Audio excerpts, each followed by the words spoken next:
Hello, everybody, and even if you don't have a body. I'm Layman Pascal. Welcome to My Kind of Country, a special series from the Integral Stage that probes the intersubjective realm of politics, nationhood, and civic spirit through the liminal lens of people involved in developmental, transformational, and regenerative space. Today I'm sitting down with Mmabatho Montse, a shamanically informed South African entrepreneur and podcast host specializing in social justice and conscious conversations. We're thrilled to have her here. Hi, did I pronounce your name okay? Um, I think you did fairly good. It's Mmabatho. So the THO is pronounced to and not Okay. to. Mmabatho. Yes, there you go. All right, thank you. Um, what's your earliest memory of being aware that you were in a country or that there was some nation thing going on out there? Sure, that's an interesting question. I've actually never thought of that, but I think just growing up, I grew up in a mining sort of like province, the Northern Cape, Kimberley, known for its Biko and diamonds, very dry, lots of different languages. So Sotho, Xhosa, Tswana, Afrikaans, colored sort of like populations, but not really a large group of people where you'd say this particular area is where the Sothos come from. So a very mixed sort of like environment. And, I don't know if this constitutes as a memory of my relationship with my country, but I remember always having a sense of concern for my community, you know. Yeah, and that informed my very early reflections of injustice and inequality. I never really could understand why things were the way they were. I know that some of your work involves is it botho or botho philosophy? Oh, too. Botho. You're a fast So there, learner. there's this botho idea that persons are persons through other persons, right? That the sacred aspect of our identity is. Oh, are you frozen? Um, yeah, I think we're talking about the botho idea, right? That persons are persons through other persons. But what I wanted to Mhm. ask about was different contexts in which people experience that, right? So they might experience that in the context of like my family, my tribe, my country, or like all of the earth. And I wonder how much of you feels like you have sort of like a tribal sense of mutual identity, and how much feels like you have a national sense, and how much of you just feels like a human being on the planet Earth. Mhm. That's a very interesting question because it is so nuanced for me and my personal life story. I was raised by a single mom. She was from Lesotho. Her parents moved to South Africa at some point, and she found herself in Kimberley. And without much high school education or formal education, but she was very smart. And my mom was very caring. She was very direct. She called a spade a spade. But the people I have had conversations with to this point, because she passed away when I was 17, have only shared so many good things about her sense of botho, so her humaneness. So I would say my mother is the first person who gave me that experience of botho, because I cannot, yeah, she informed my very early stages of life and values and so on. And throughout my upbringing, I got the sense that people didn't really care about each other. And that feeling is still very much what I observe, just based on how people treat each other, and the kind of people, the kind of choices people make within families and broader communities, and obviously, if the people within our families do not have that sense of botho from a leadership perspective, institutional, the government, there isn't that sense of botho. Or rather, let me rephrase that. I think because I've experienced the kindness of so many people, it is there.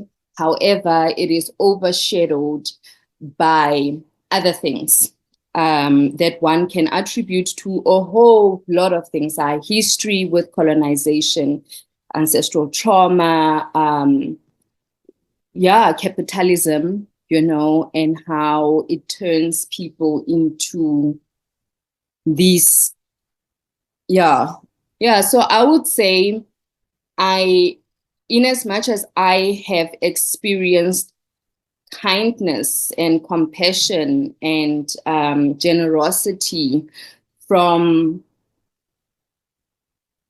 predominantly white people, funnily,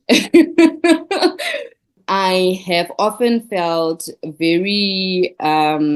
often felt like I don't fit into my own communities, whether it's family, whether it's community, broadly, school, and so on. So I don't know if that answers your question, but as a result of that very subjective experience, I feel that we really lack botho, because otherwise we would not have the kind of inequality we have in South Africa with a Black-led government. We would not have the levels of gender-based violence that we experience in this country. We would not have really failed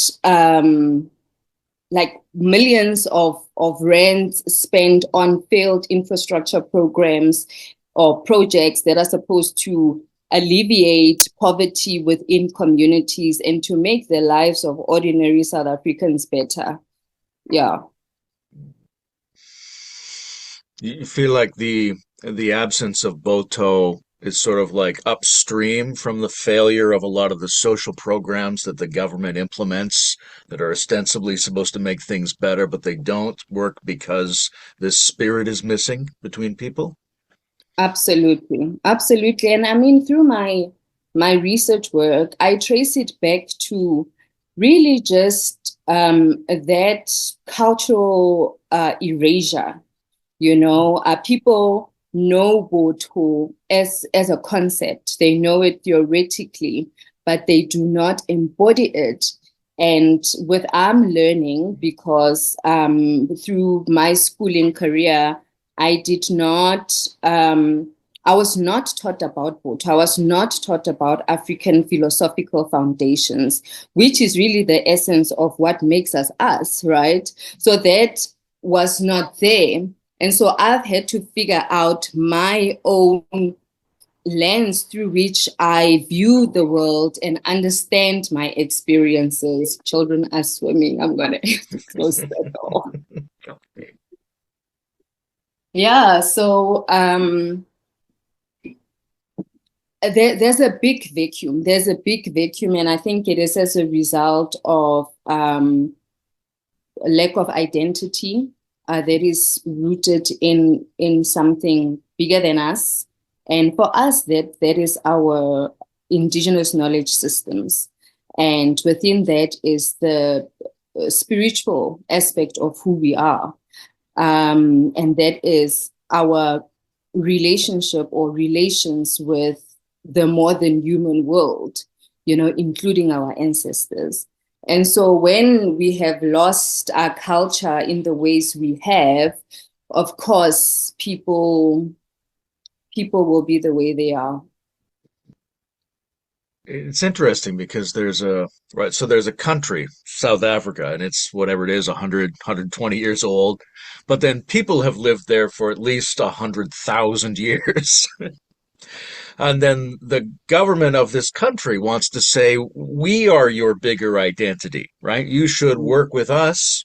And then this can be a national identity, a national spirit that transcends things, and we can work together to make things better. But then if people don't feel that, it seems like they have to look somewhere else. Right. And I wonder if you feel like, I mean, it's kind of like two choices here. One choice is governments, nations, states can never really provide the kind of sacred identity that we get from a people and a place and an ancestry. The other choice is maybe these entities we call countries could do that, but if it's not working, then we go to these other identities to look for something that's missing. If only our belief in our spirituality was intact, I think finding that middle way would be easier for us. Mm. But because everything African spirituality has been demonized and deemed as pagan and substandard and a whole lot of things. There's a whole lot of stereotypes around African spirituality. So it makes it very difficult for one to even speak to people about these other ways because so much of our practices have been diluted. The information has been lost. There's just so much confusion. There are many people who are being called to remember. But what I observe is that because so much of our spiritual heritage has been suppressed, it's going to take a bit of time for the authentic African spirit to rise. But it's there, so I just want to acknowledge that. Yeah. And so there's hope. However, I feel that for as long as there isn't an intentional effort to re-educate people around African spirituality or indigenous knowledge systems, right? There's now a lot of talk around the indigenous worldview and framing our cultural context, so this place-based knowledge within that umbrella, so that we are not also confused of over-romanticizing the past, so how do we remember the past, our heritage, our inheritance, whilst looking forward, and looking forward is how do we understand ourselves within the broader context of the global economy? And how do we begin to participate in conversations around planetary wellness and all of that? I think if we were to have that kind of approach in remembering African sacred wisdom, we would also find our ethical relations with nature,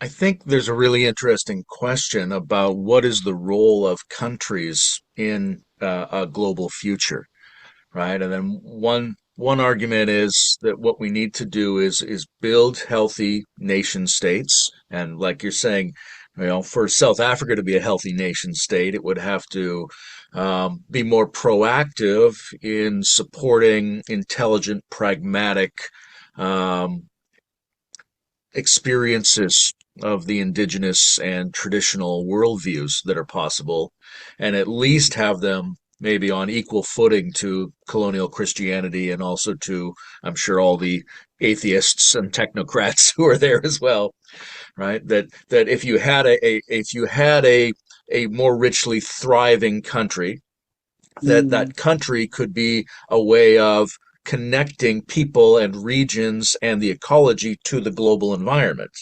But the other argument would be countries are always artificial. Most of them were made up fairly recently, and that if we want to connect people and land and nature and regions to the planet, we may have to think outside of nation states. Do you feel like country is an organ in the planetary body, or is it something that's getting in the way of people connecting to the planetary body? I think it's an organ. And I think these organs are important. That is how our bodies are made up, of different living organisms, right, that come together to make one living organism work that depends on these other living parts, right? And so I think the question of identity is very important in being able to participate in global politics.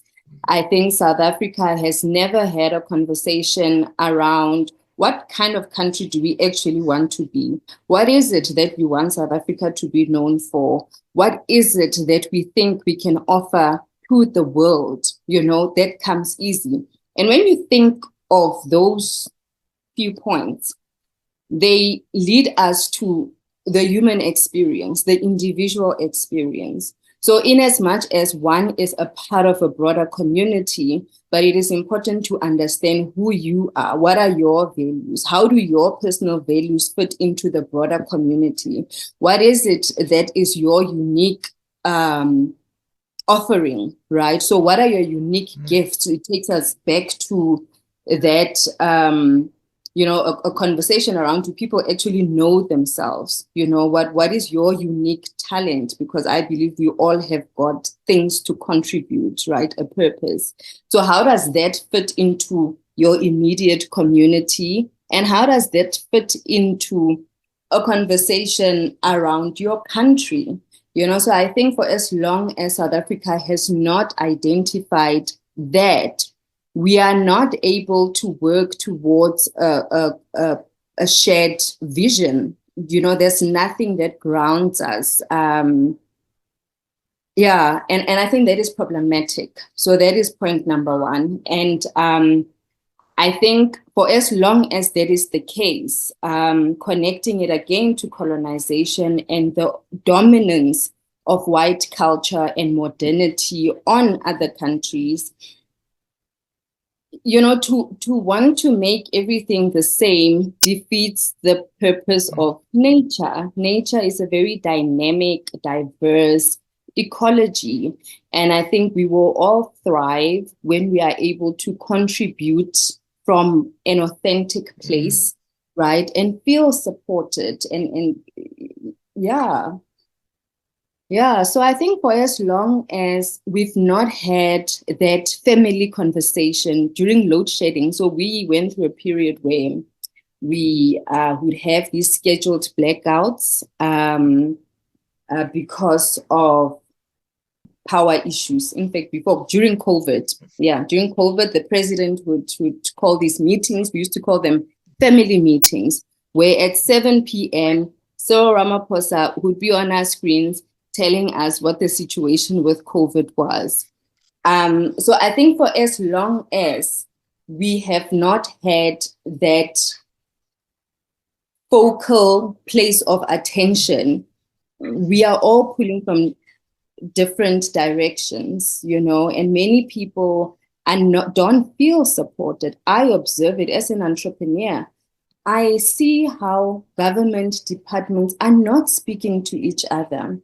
The ANC says they're here for transformation, for equality, but it's been 30 years since democracy, and we've got more unemployed youth than we ever have in this country. People have got degrees. It goes back to the issue of education. They've got degrees, but they are irrelevant because they are not able to use them. So what is actually education? And when we say we want our children to be educated, what do we mean when we have a country full of people who are not able to resolve their own problems? You know, and of course, there's a bigger conversation around the influence of the West and global politics in all of these things. But for as long as politicians are not having a conversation around Black consciousness, it will be very difficult for South Africa to be an equal country with opportunities available for all who live in it. What is your impression of President Ramaphosa? Just as a human being, how does he seem to you? Layman. Are we allowed to discuss that? Fortunately, we are not in Zimbabwe, so I do have my freedom of speech. I'm incredibly disappointed by President Ramaphosa. I'm incredibly disappointed by his lack of vision for this country. You know, as a person who comes from a union background, understanding the history of mine workers in this country, meaning the most marginalized of our society, to be pushing the kind of policies he is, to not be paying attention to what is happening on the ground, that for me is very disappointing, to say the least. I thought, to be quite honest with you, I thought because he comes from business, I mean, he at some point owned when McDonald's came to South Africa, he owned the license for the McDonald's franchise on the continent, I think. And so when he ran for presidency, he let that go. But I thought because he comes from the business community and because money might not be his agenda, because I thought he had enough, I thought his politics would be different. You know, I really thought his politics and the fact that he grew up around the leadership of people like Madiba, you know, and really other powerful political leaders of this country. I thought he would be different, but I've been unpleasantly surprised. You mentioned 30 years of democracy. Who was the first person you voted for? So here we vote for a political party, which I think is problematic. I think we really need to evaluate our electoral system. And so I voted for the ANC, and I'm not ashamed to say in the last elections I did not go vote. I did not participate because it just felt like I would be going against, you know, what I believe. None of the people on the ballot represent me, or do I believe have got the capacity, the insight, the wisdom to transform this country. That's an interesting question. I think people have faced this all over the world, especially if they have more complexity and sensitivity, which is, do I vote for the least bad group because otherwise a worse group gets in? Or do I sort of stand with my conscience, and if none of them look like they're any good, and if the whole system looks like it keeps giving the wrong results, then maybe it's okay for me to put my emotional energy somewhere else? Or do you find people in South Africa sort of debate that point? I think many have. I think the elections results reflect that. I mean, we don't have an outright win of our liberation movement, the ANC. We have a government of national unity, they call it, because nobody won, you know. And I think that really reflects where we are and how divided we are as a country. Um, yeah, yeah.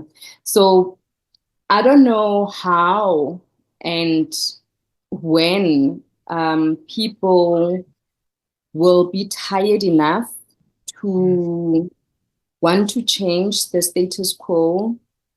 I follow the work of Bayo Akomolafe. I don't know if you know him, Mm-hmm. but his work is very inspiring, especially for people like me who have had the activist spirit for as long as I remember, and connecting that to my own healing, one's constant drive to keep on doing and doing and doing and more and more and more, without really reflecting on whether one is actually getting the desired outcomes, right? So when I participated in Bio's course, and he really encouraged us to pause and to rest and to ponder whether the way we've often responded to the challenges of our time is not the problem. So in what ways are we participating in the problem?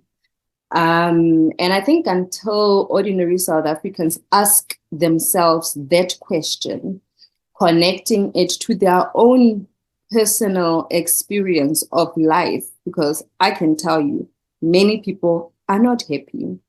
The consumption of alcohol in this country and the abuse of alcohol is insane. Sexual misconduct, although that is a very subjective experience, but I think just the hyper sexualization of everything shows us our relationship with sex, and our sexuality. And we know that that is often connected to emotions like belonging. It's connected to a lot of trauma. And so we have those kind of issues in this country that are very rife. The crime is rife. And Pascal, you must take what I say with a pinch of salt, because I'm very self-critical. I'm very critical of myself. So naturally, I will be critical of my country. We could do better on so many levels. But I think for as long as people do not slow down, pause to ask themselves, for what am I doing all of this? In what ways am I participating in an oppressive system? In what ways am I actually not the kind of human being I want to be? And what would it take for me to be a different person? I think up until we can have those honest conversations with ourselves, it will be very difficult to turn the country around, because it is these very same people who are making decisions for us as parents, as entrepreneurs, as citizens. So are these people healthy? And what does healthy mean? Yeah. Citizen is a very interesting concept, you know. It has a special legal meaning, but it also has a kind of spiritual meaning. Mm. The other day I was standing outside the movie theater, and this older man I didn't know just came by and started asking me a couple of questions on his way into the theater. Had I seen this movie and what did I think about it? He didn't really stop to hear my answers, but there was a nice moment. And I thought, oh, this is citizenship, that two completely random strangers who don't have very much in common can just have a nice feeling with each other. Do you feel like this sense of citizenship is strong or weak in South Africa? Like when you encounter someone and the only thing you have in common with them is that you're both South African, is there a pleasure there or does it not mean very much? I mean, I've heard stories of people who've actually lived abroad, who relay how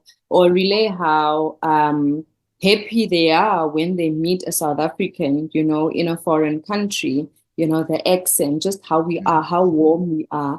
Our people smile, our people find a reason to laugh, in every situation. And sometimes I think there's also a trauma response But we are very fun people. I mean, you look at TikTok and the number of trends we have set as a people that are very light, warm-hearted. And I think it's really an incredible spirit to have, to be of light heart, even in the midst of so much adversity. So that's a really beautiful thing I love about South Africans. However, I think there's more to us than trendy dance moves, or joking, or yeah. I mean, sometimes when I drive around, you go past an intersection, you see young people, particularly during school holidays. You see young people standing and dancing at the traffic lights. That is a form of making money, because people might drive past and give them something, but also showcasing their talent, right? We are people inspired by drum and by beat. That that is a unique thing about us, right? And we know that dance, beat, rhythm are key ingredients to health and well-being, right?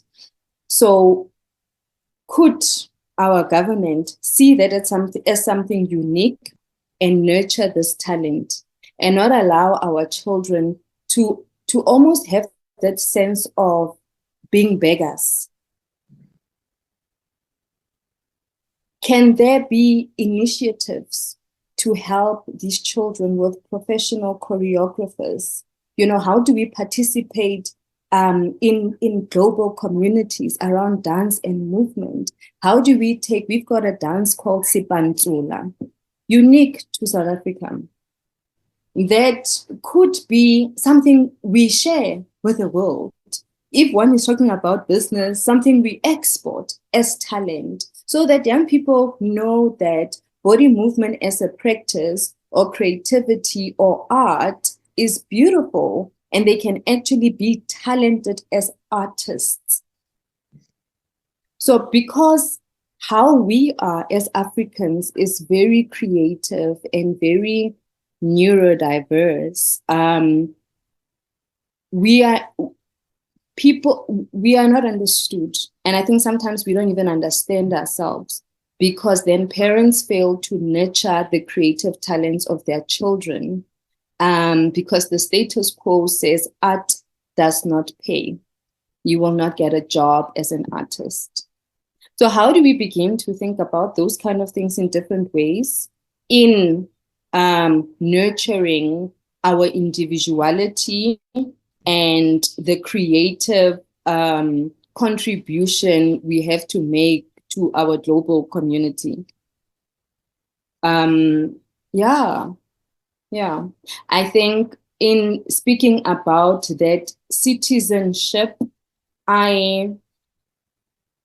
or how citizens relate with each other, I would sometimes see some videos of somebody being mugged in city center in Johannesburg, and people go past. You are being mugged by three young boys, and people just walk past you. So what is that saying about us? What is it saying about the level of fear? What is it saying about the level of compassion? What is it saying about our levels of botho? Hmm. I'm thinking about sort of how communities create spaces where botho is desired and trained. And it seems like there's a couple of different options. Like, I know a lot of people have this sense that if we just had a safe, like maybe even protected and walled community where everybody in this community was very similar, then we could work on caring for each other. We could build this spirit up, but it's hard to build it up if there's too much difference. On the other hand, you grew up in a community with a lot of mixtures, a lot of difference, where you encounter different people, different cultures, different languages. Which of those two spaces do you think is better for cultivating botho, right? Do you need a certain amount of unity and homogeneity together, or is it actually better if you encounter more diversity and have to figure out how to work with that? That is such an interesting question because I've been the reject of my community. So that says a lot about my sense of diversity. I just don't fit in. I don't fit into communities generally. I think the more I grow up and the more I find myself, the more I remember who I am, I realize that it is precisely because I remember what it means to care and what it means to have photo that I do not understand these other ways of being. And that is why they've always hurt me. That is why I could never reconcile the injustice in my community. I still can't, it breaks my heart to see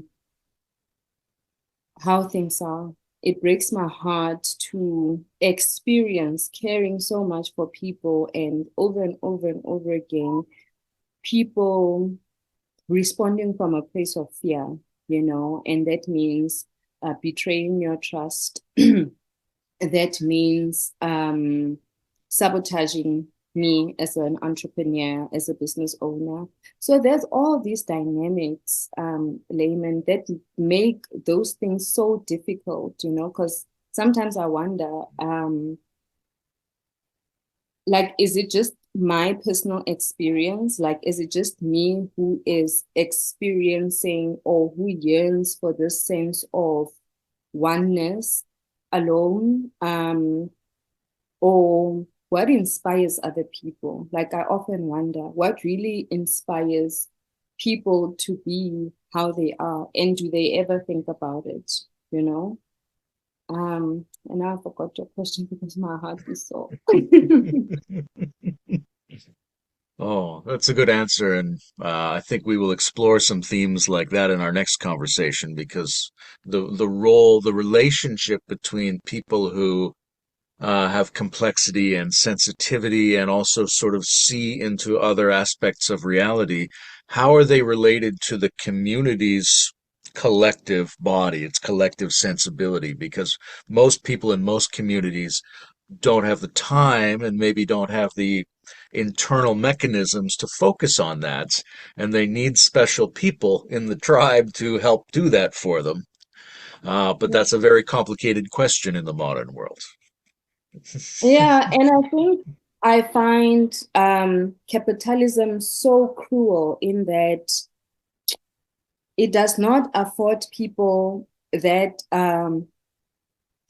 space to reflect. Time has been compressed for people of indigenous descent all over the world, and that means not having 2 hours out of 24 hours to meditate or to think about what you have done, or how you are experiencing life. I think that is the most cruel thing ever, to be so oppressive that you are threatened, or to be so hurt, actually, to be so fragile that you are threatened by somebody else just having the capacity to be themselves fully. I think that is a big problem. And one can think about it in the broader scheme of our soul journey, to say, what is it that this time, this age is calling us? What is this duality? Christianity came with a dogma, following without understanding, and all of that. So what has our experience with domination, with the other side of polarity, taught us? And that's where agency comes in. But these are such complicated conversations that, how do you explain this thing to someone, to say, yes, we are having a human experience?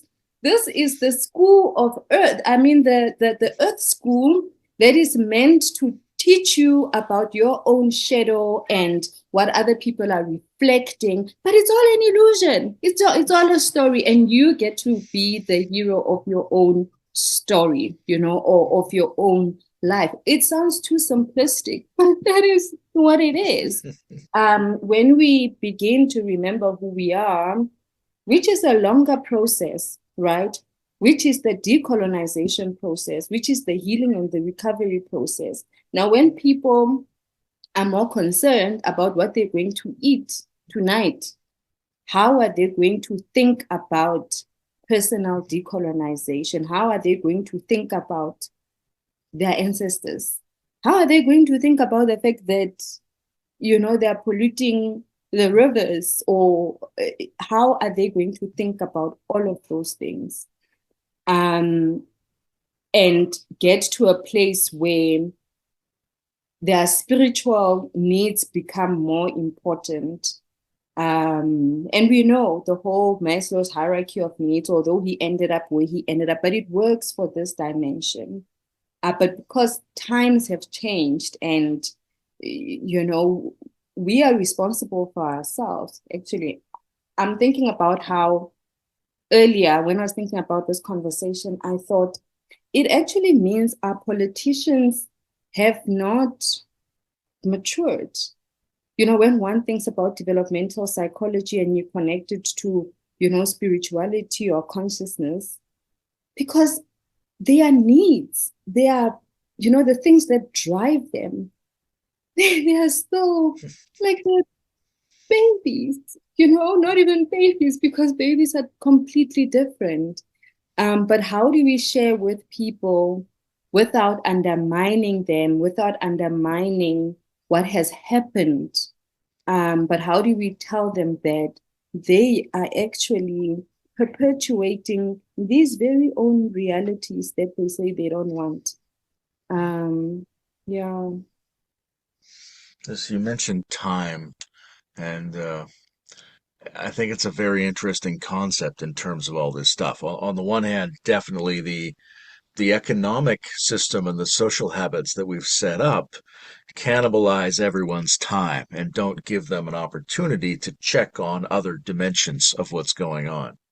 But there's also a sense of like, I don't know, I'm Canada, where I am, is very much like South Africa in some ways. We're a young country on an old land, right? And if I think about how does Canada develop a shared identity for the future, well, we have to have a shared history.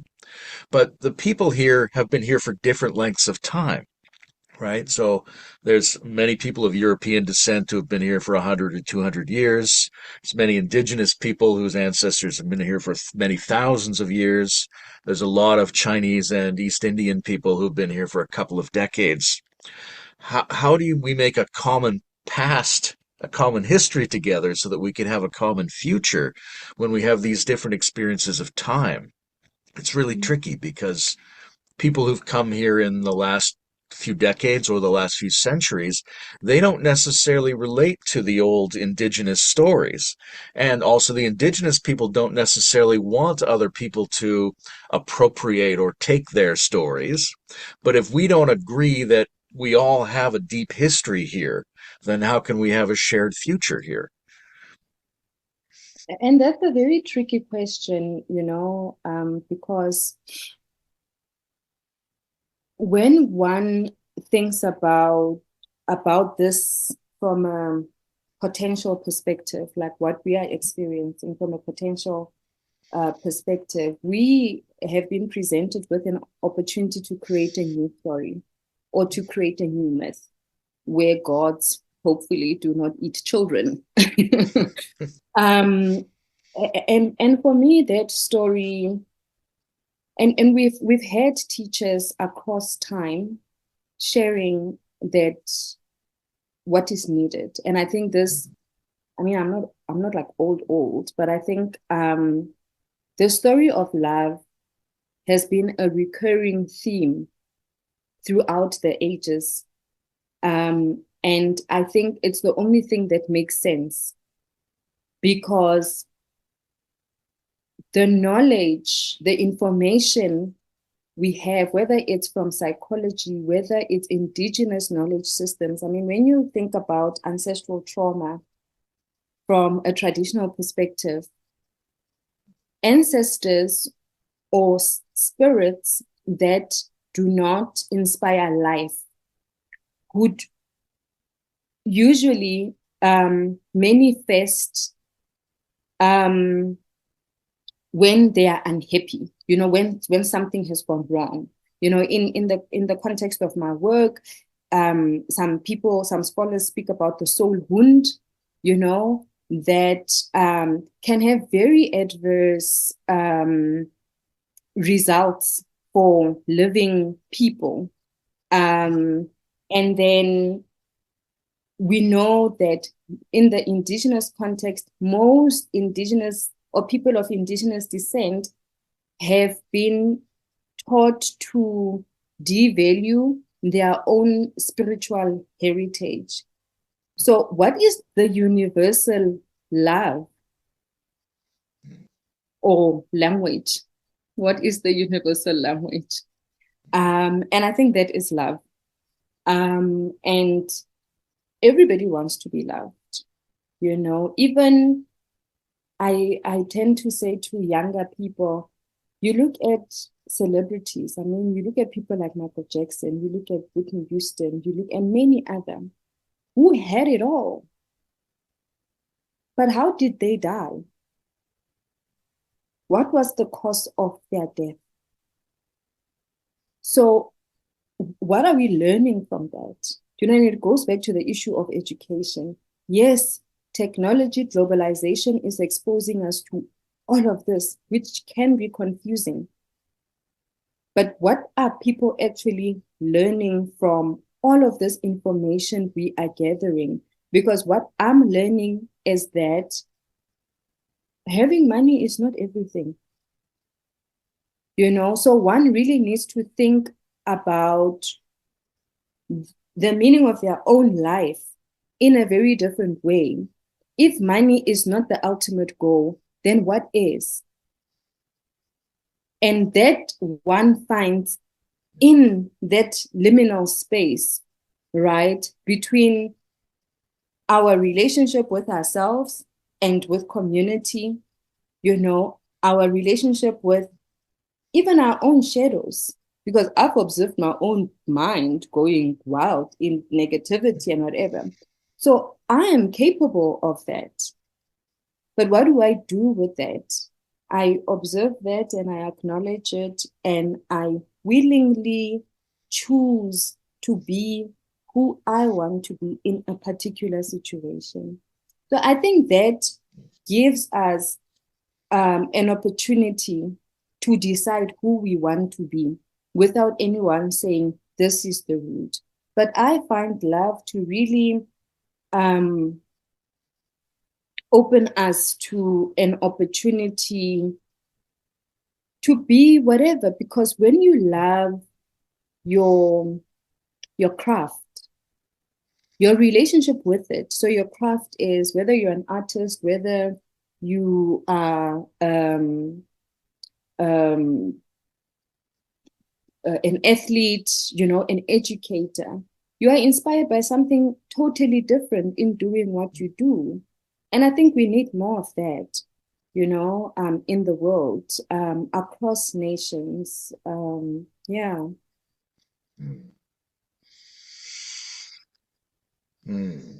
Well, I'm going to shift from the deep spiritual mystery to the political, because I'm curious about how people in South Africa view being part of this BRICS alliance globally. I don't know if that's even a discussion that goes on, but there's right. So I don't know if people are watching this through. Traditionally, the G7 nations, mostly North America and Europe, controlled the global economy for quite a long time. And now, very recently, and South Africa joined about 10 years ago, this alliance of Iran and Russia and Brazil and South Africa and now some 9 other nations. They're a real economic and military challenge to the G7. Now, that's probably good that there's more than one option. The European and North American approach has a certain set of values that they want to support in other countries, but they're also very hypocritical and they also wreck a lot of other countries and they think mostly about themselves. On the other hand, the BRICS nations sort of allow each of the countries to do whatever it wants in its own borders, which means they don't try to encourage sort of universal values in these nations. What's your feeling about South Africa's allies? You know, when it comes to some of these bodies, I mean, like you look at BRICS, it ought to be benefiting ordinary citizens. I was in Botswana not so long ago. I spent over 6 weeks in Botswana, a beautiful country, and they're experiencing a lot of drought at the moment. Botswana is not as colonized as South Africa, so it's not as modern, and that includes infrastructure as well. So there are many people who still live in the village. You know, the village is life. I wouldn't mind living in the village myself. But and things like concepts like litsema. So litsema is a concept around community members working together to help each other achieve their goals. So when it's September, the king or the chief would announce there would be a ceremony to say, now we can plant agricultural season, etc., etc. And if I have a farm, everybody has got a farm. The government actually gives people farming land. And I would then invite my neighbors, I'd set a date, invite my neighbors to come and help me prepare the soil or plant, depending on what I need. And I would cook and I'd brew beer, right? And it would be a whole communal thing. Now, in Botswana, a country that is largely still very traditional, they fail to do that. And so ordinary people, I've been speaking to a young guy, he's a farmer, or at least he's trying, he's got a couple of cows, but he struggles with water because he doesn't have a borehole and he doesn't have money to, make a borehole. And I'm thinking, okay, now I know a farmer, a small scale farmer in Johannesburg. How can I link him with this? Is it even possible to bring his cows here? And I speak to this older farmer to say, how do we do this? And then he tells me of all the challenges. The livestock might not survive, the heat, the this, the that. Okay, now the risk is bigger. If BRICS was a thing that worked for people, there would be a channel for us to facilitate that. Right? Now, because all of these things, all of these policies, there's so much research around what Africa needs in order to find itself. Why do we need to be leading the conversation around solving our own problems, right? If that was a real, genuine thing, and looking at countries like Brazil, that have a very rich cultural base, how do we facilitate that cross-cultural knowledge transfer to create economic opportunities between ordinary people? How do these things not benefit brown envelopes, And that is my problem with politics. And that is also my problem with some of these research institutions, nobody is actually looking at how much of this research is actually being implemented on the ground. And nobody's actually monitoring. Well, there is, but I mean, you look at UN reports. So many people could have told us that the SDGs were not going to be met. So there's all these words, like words, but people are not changing.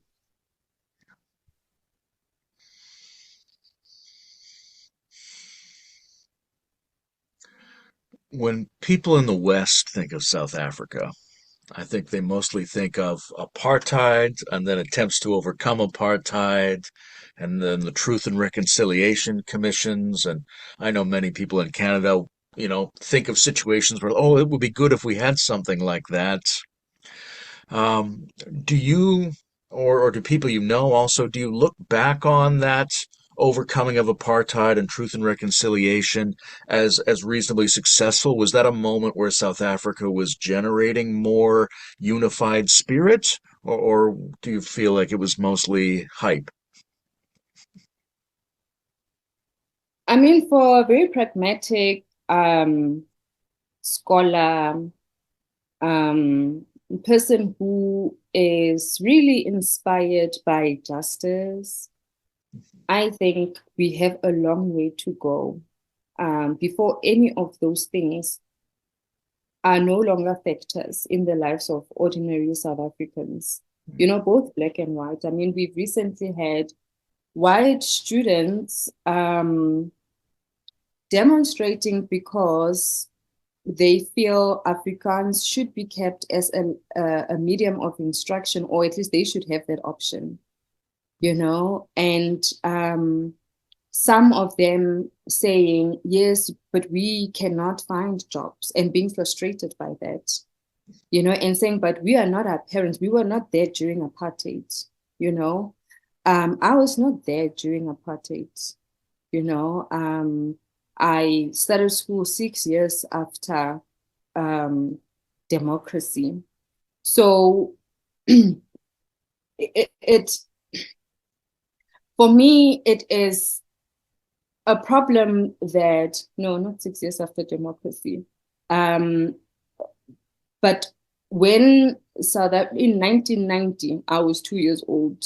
In 1994, I was 6 years old when we got our independence. And I have experienced, and I continue to experience, the ills of white domination. I think it's a real pity that most young South Africans have not bothered to educate themselves about the history of this country and the deeper social ills or the impact it has had on Black South Africans. I think, and I mean, one sees it on social media. We often see very interesting interactions between Black and white people, but then again, it's around the dancing, the happy, those moments where when the real issues, when the elephant in the room needs to be discussed, people do not see eye to eye. So I find that to be very inauthentic, Rainbow Nation. I do not think the TRC was effective, especially because you will not walk around where I live, and it is a middle class area, in Pretoria, the capital, and you won't find a school that offers Sesotho or Setswana or Sepedi as the medium of instruction. But right across where I live, there's an Afrikaans school, right? Now, white Afrikaans people might then say, but why are Black people not doing it? Because they've been in power, the ANC has been in power for 30 years, failing to understand what the legacy of apartheid or oppression has done. I mean, South Africa's history, we were colonized by the British, we were colonized by the Dutch. So it's very intense. It's very, very intense. Now, it is in the interest of white people, of Afrikaans people, because they're very culturally aware, right? It is in their interest to ensure that Black people are able to remember and to um, really find ways of re-indigenizing themselves, and we must all deal with the things that happen in between. It's not nice. I have to deal with my own privilege when I look at other young people, or people my age. I don't know what force found me worthy to experience everything I've experienced and to still end up here having this conversation with you. Now, I don't know if that's a good thing or a bad thing in the bigger scheme of things, but whatever that is, it is certainly not because I'm smart, And so I think once we begin to think of ourselves and others in those ways, we can be more compassionate and we can try to look for win-win situations than it's my money or why don't you or, you know? There must be some interesting uh, integrations and hybrids and combinations of uh, Black indigenous traditions and Christianity as sort of the two, so the colonizer cultural organization and the pre-colonized cultural organization. So one way to think of it, like, okay, we want both of them to go forward and somehow and be healthy and get along, but what are the opportunities for kind of cross-fertilizing and combining those traditions? Mm. It goes back to the same thing. Growing up, Layman, I did not particularly gravitate towards African spirituality. And that is because of what I observed. And that is because of how I perceived African spirituality and my own dreams for myself. I did not see, there was no correlation between my aspirations and that, you know?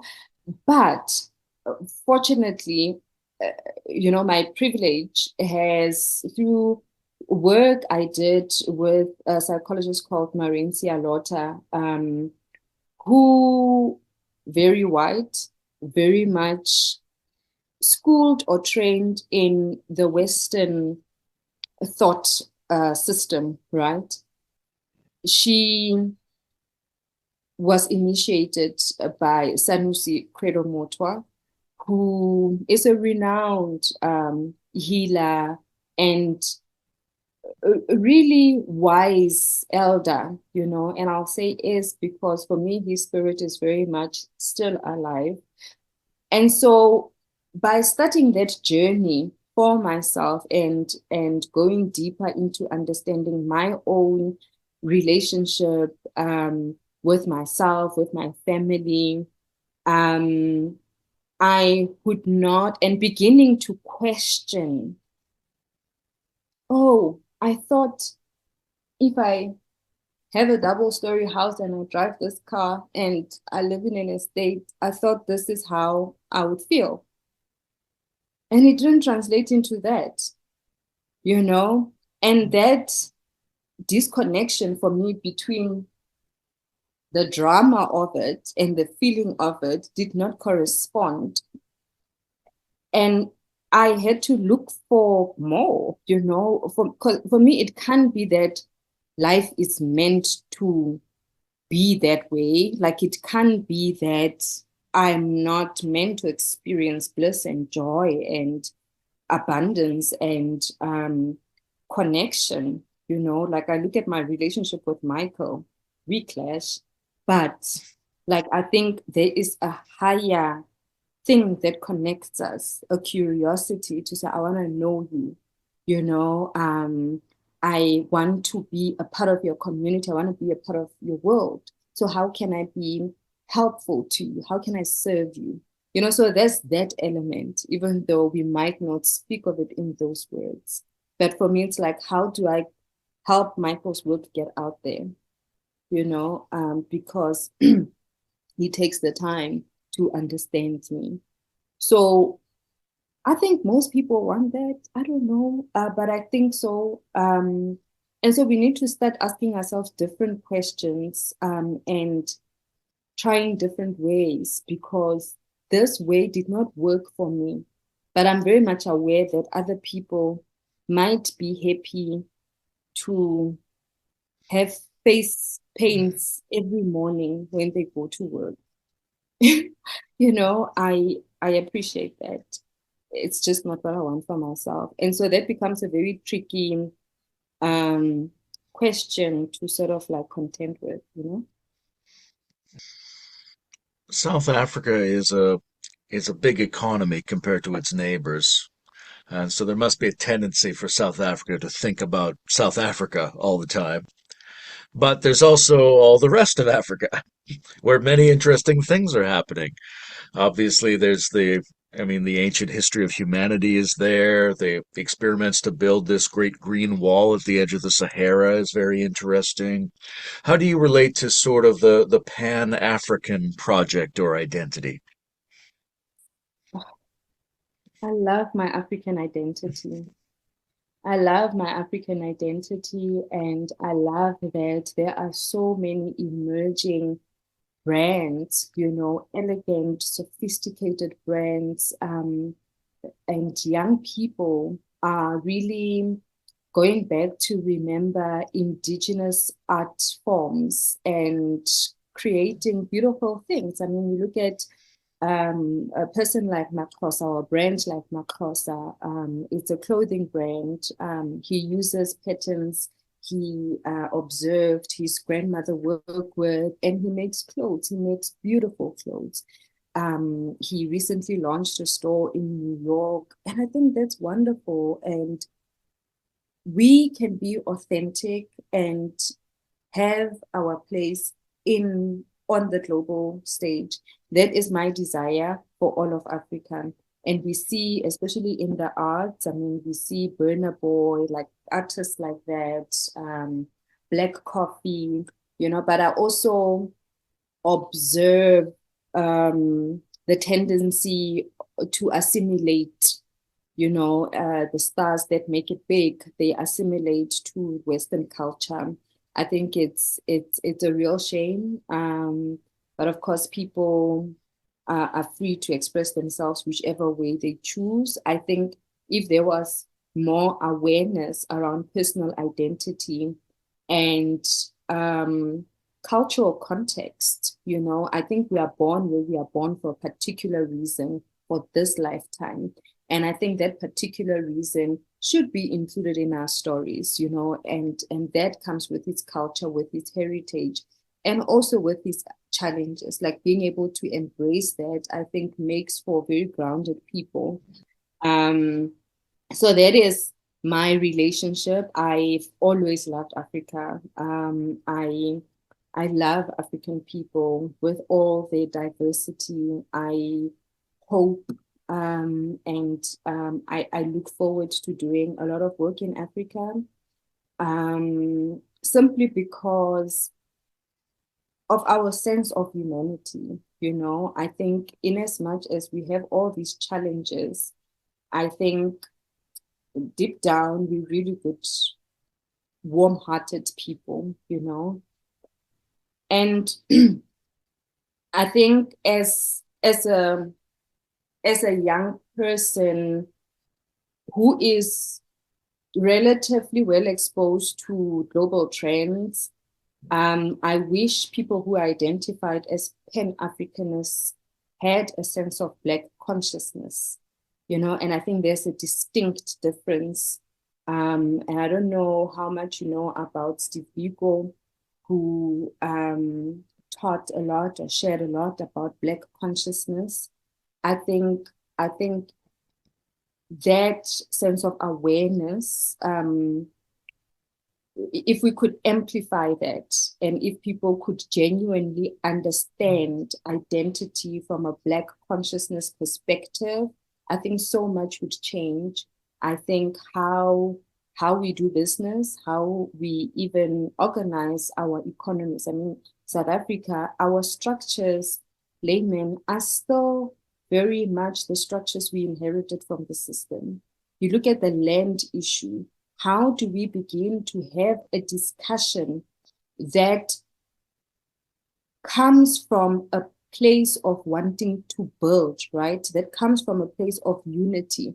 How do we have that conversation in a way that does not massage the fragility of capitalism?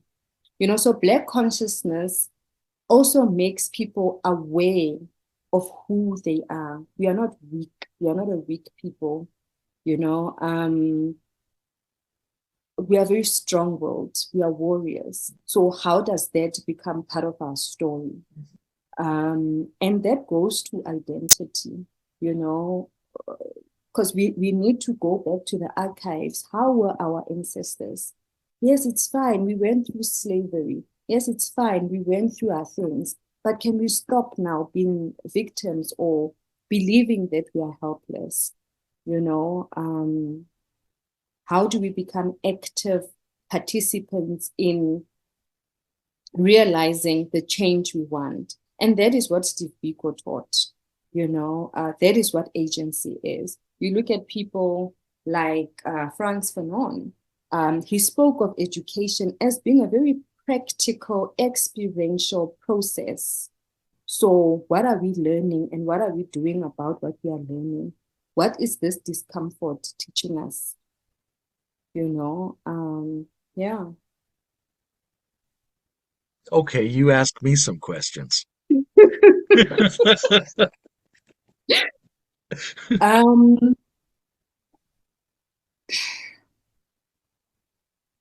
I've been, because I mean, Canada has one or two universities I had eyed for my PhD, and I've seen a lot of reports around some changes or some instability, confusion, conflict around especially students, international foreign students coming into Canada. What informs that, and how do Canadians perceive themselves in the broader conversation of global politics, especially being so close to America and maybe being one of the leading voices around indigenous people? I mean, Canada is very advanced when it comes to that. You look at the universities and the kind of resources they put into programs like that. How do they, how does Canada understand its relationship with the rest of the world and Africa particularly? Mm. Yeah, when it comes to the universities and when it comes to housing, there's been a lot of conversation that we don't feel like our government is putting people who live here first, that it's had a period of time where it's been inviting a lot of people to come in, which is a great thing, but also you want to feel like if you're already here that you're getting supported. And so I think the government right now is reconsidering how open it's been, and that's also internal because the people who are in power are afraid they might lose power. Uh, the relationship to the United States is a very interesting one. So I think in general, Canada feels like it's halfway between Northern Europe and the United States.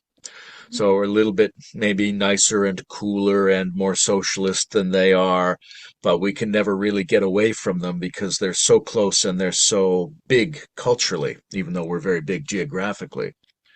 I think we've always felt like we had a special relationship with them. And, President-elect Trump just said he was going to impose massive tariffs on all the BRICS nations and Mexico and Canada. And I think Canada was like, what? Us? No, no, we're special. Our prime minister flew down immediately to try to negotiate. And I think there's a lot of contemplation and a lot of comedy comes out of Canada because you're right next to this huge thing in the world, but you have a little bit of distance. You get to look at it without being identified with it. So it's almost like we're Americans who don't have to be Americans, and that creates an interesting cultural attitude. I think we're conflicted about how much relationship to have with China and some of the other emerging powers. The city where I live in has a lot of East Indian immigrants now, and so it seems normal to me because I only moved here a few years ago, but people who've been here longer, it's very kind of surprising to them. They still think of a different demographic than the one that's actually active at the moment. And I think, yep. and how do you reconcile that? What do you think is the cause of that?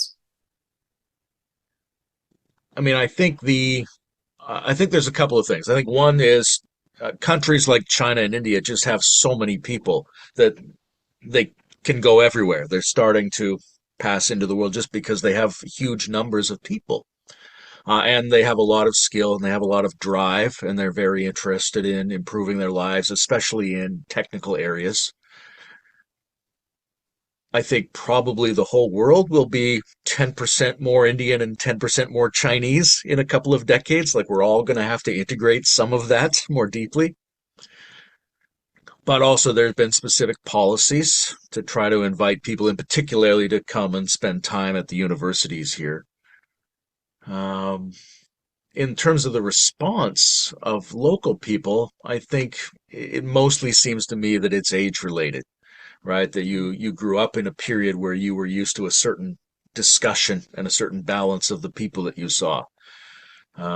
So people who are in their 60s and 70s, they grew up where in this town where I live, for example, where Finnish people and Italian people lived here, and then they had a relationship to the indigenous people. And now nobody really thinks as much about that kind of a thing. The indigenous thing has been difficult. The town I live in is particularly notorious for having had a lot of murders of young indigenous women, not recently, but for a while that was going on. And yet Canada's been kind of a world leader in trying to turn that around. Right? There's been a lot of acknowledgement of the brutality that was involved in the schools for the Indigenous people. There's been a lot of attempts to integrate Indigenous studies, and I think most importantly for me, in some ways, Indigenous aesthetics. Right? A lot of the languages and styles of art are more popular, and we've been trying to give like local autonomy to a lot Mm. of not only Indian groups, but we've got a whole territory in the north where we've kind of written the charter in a way that they can somewhat govern themselves as an independent zone. Oh, So I think we've interesting. been doing a lot better than the United States has been doing relative to indigenous people. But there's still a long way to go, and also you can get uh, I think there's a lot of concern in the country about not getting too obsessed by that, right? About like, we don't just want to tell a story where the indigenous people are wonderful and everyone else is responsible just for a terrible failure. We will figure out some way Mhm. for us all to work together and love each other. Uh, okay, And for that's you, some answers. what does that look like? Looking at the dynamics, the very modern young Canadian, who I participated in the regenerative practitioner course earlier this year, and Hmm. people from all over the world who sense that there is a problem, and they are actively seeking ways of being different. Professionals, and this one woman said to us she was not aware of what colonization has actually done. You know, she said when she started to read, which was like now this year, she went into a state of depression, and I myself in as much as I've experienced injustice, oppression, and all of that, when I went to Botswana, I saw oppression and colonization from a completely different lens because I my great grandmother was from the Basara community, so the hunter gatherers, the Khoisan people, and to see what has happened to them, that broke my heart, right? But to also have the sensitivity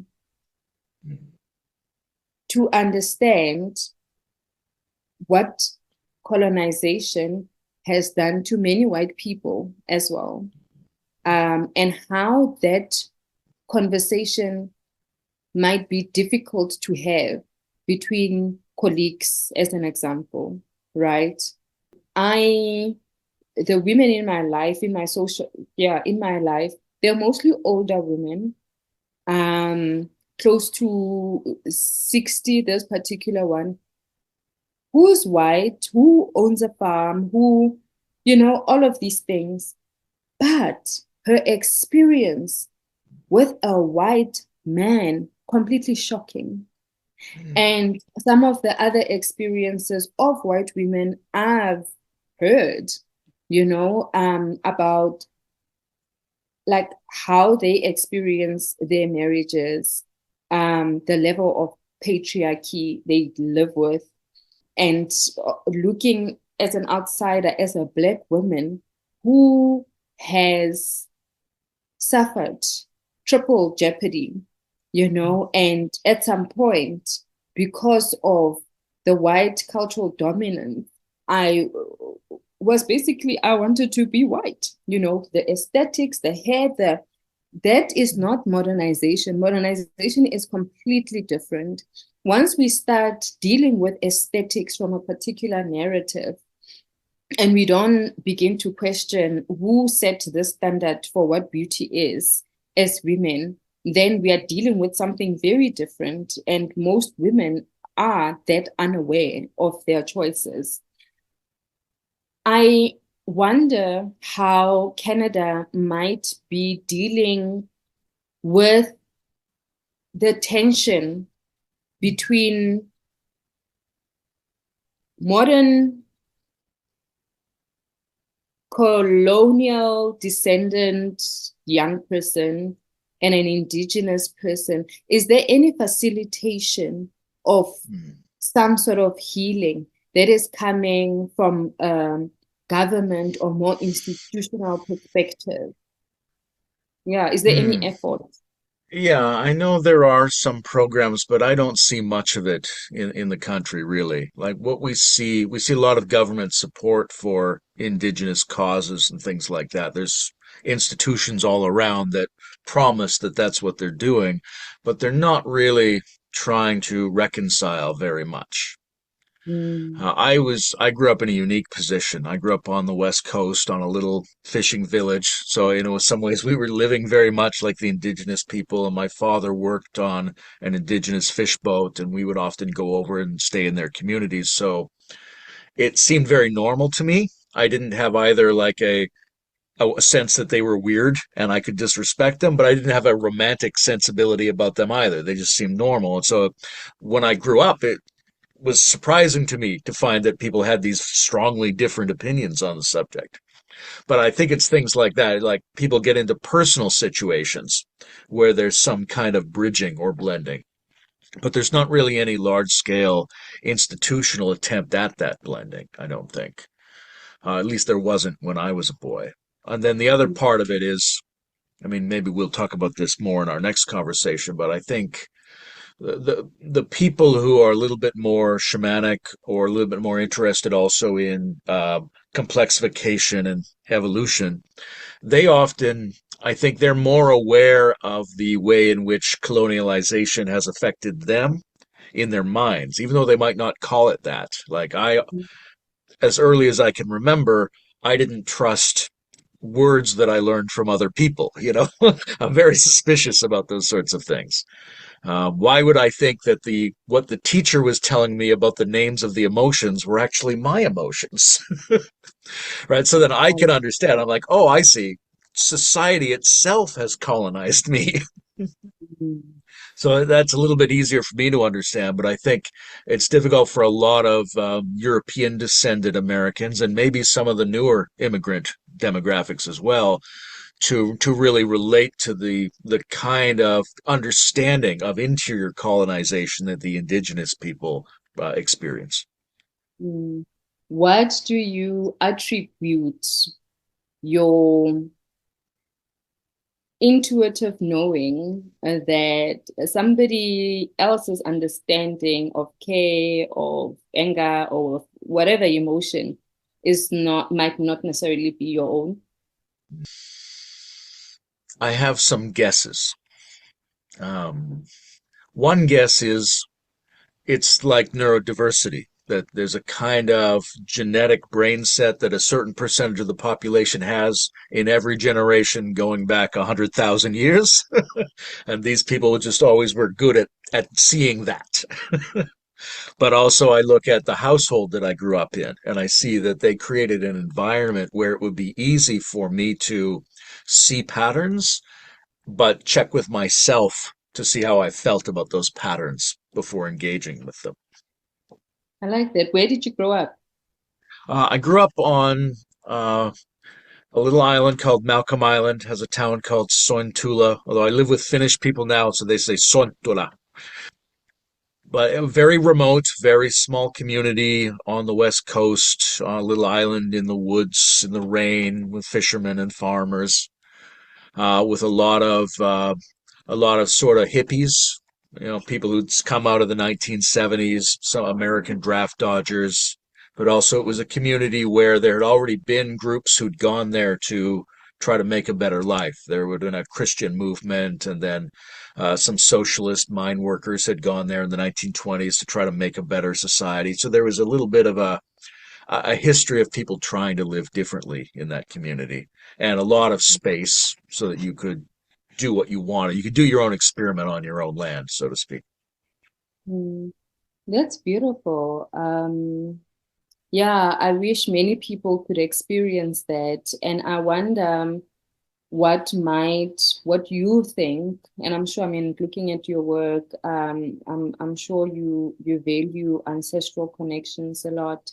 But what do you think influenced your parents' socialization? So what kept them grounded in maybe this can speak to the broader dynamics of your country, you know? Hmm. I think my mother has the witch blood. I think her mother and then her mother's uncle, and I think there's a sense of just they're a certain type of person who's always been interested in multidimensionality. And so they were always looking at a bigger picture and making different kinds of decisions. And I think that could be more recognized and more honored in general society. And then my father was very much a humanist. All right, he was international and traveled and just always liked to learn and just treated everybody as a human being and didn't really care about their background because I think he didn't care about his own background very much.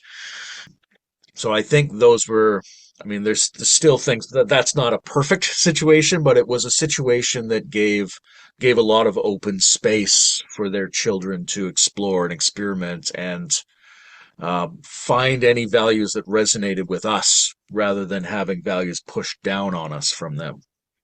Mm. That's a very grounded sense of self, and yeah,